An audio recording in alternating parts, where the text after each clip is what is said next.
Hi guys! Magmumukbang tayo ng mangga.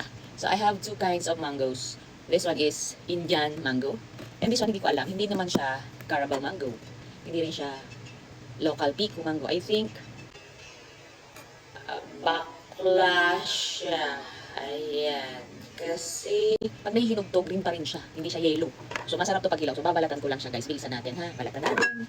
And of course meron tayong Mario Fiesta sweet bagoong. So ayoko na ng mangha. Ayan, babalatan ko na siya. Ayan. So, medyo yellowish na siya. Ito na nababalatan na natin. And guys, tapusin ko yung pagbabalat.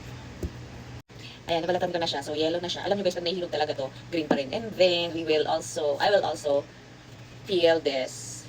So, masyado na siyang hinog. Alam nyo, ayoko nang ganito ka-yellow. Gusto ko medyo green. Pero, tinatawag ko kumuha sa baba. Marami ako nito sa baba kasi nag-harvest kami sa province. So, balatan ko lang yung Indian. Ayan guys, so balatan ko na yung Indian mango and yung bakla. Ayan, so bakla and Indian. So taste test natin. So I will be using my sweet lang. Ayoko muna ng sweet and spicy kasi guys, inaasit nga ako eh. So actually bawal nga to pero hindi ko na lang siya gagawing spicy para hindi siya mag-acid na. So ayan. Wala.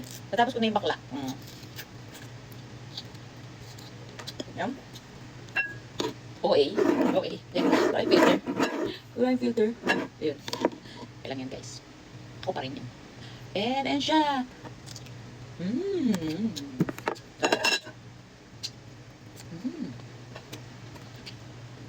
Hindi siya ganun katamis. Pero best pa rin guys, yung tinuro ko sa inyo na pickled mango. Kasi ito, pag hindi nyo pinickled yan, didilaw lalambot yan.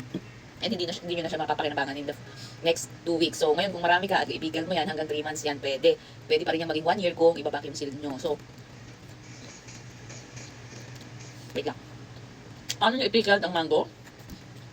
Panoorin nyo yung nauna kong video. So, dito tayo sa Indian. Ayan. Ayoko ng ganyan, hinog na. Yung ilalim may ano. Kamaka pa rin. Bang!